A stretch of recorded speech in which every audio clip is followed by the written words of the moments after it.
பிரசித்தி பெற்ற சபரிமலையில் 2 நாட்களாக தொடரும் கனமழையால் பம்பை ஆற்றில் நீர்வரத்து அதிகரித்து வெள்ளப்பெருக்கு ஏற்பட்டுள்ளது. இதனால் பம்பையில் பக்தர்கள் புனித நீராட தடை விதிக்கப்பட்டுள்ளது. வழுக்கல் அதிகரித்திருப்பதால் மலையேறும் போதும் மலை இறங்கும் போதும் பக்தர்கள் ஜாக்கிரதையாக கடைபிடிக்க வேண்டுகோள் விடுக்கப்பட்டுள்ளது.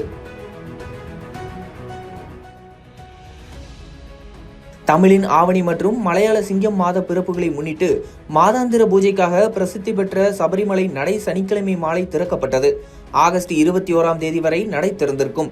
நடை திறக்கப்பட்டது முதலே கடந்த 2 நாட்களாக சபரிமலை, பம்பை, நிலக்கல், எரிமேலி மற்றும் சுற்றுவட்டார பகுதிகளில் தொடர் கனமழை பெய்து வருகிறது. வழக்கத்திற்கு மாறாக மாதாந்திர பூஜை காலத்தில் பக்தர்கள் கூட்டம் அதிகரித்திருக்கும் நிலையில் இடைவிடாத கனமழையால் பம்பை ஆற்றில் வெள்ளப்பெருக்கு ஏற்பட்டுள்ளது. இதையடுத்து பம்பையில் பக்தர்கள் புனித நீராட தடை விதிக்கப்பட்டு கண்காணிப்பு பணிகள் தீவிரப்படுத்தப்பட்டுள்ளன. தொடர் மழையால் பம்பையில் இருந்து சபரிமலை வரையிலான நடைபாதையில் வழுக்கல் அதிகரித்திருக்கிறது. எனவே பக்தர்கள் மலையேறும் போதும் மலை இறங்கும் போதும் ஜாக்கிரதையாக கடைபிடிக்க வேண்டும். மின்சார இணைப்புகளை தொடவோ அருகில் செல்லவோ கூடாது எனவும் திருவாங்கூர் தேவஸ்தான போர்டு எச்சரிக்கை விடுத்துள்ளது.